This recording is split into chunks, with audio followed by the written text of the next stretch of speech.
bayaran mo ako.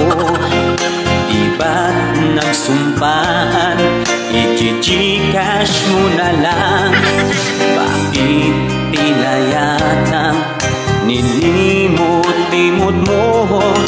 Ikaw pala'y paasa na.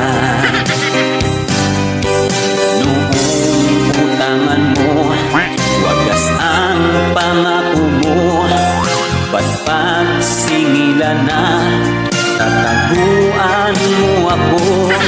Kakabwisit talaga, lalo pa kailangan ko. Ngayon'y umaasa sa bayad mo.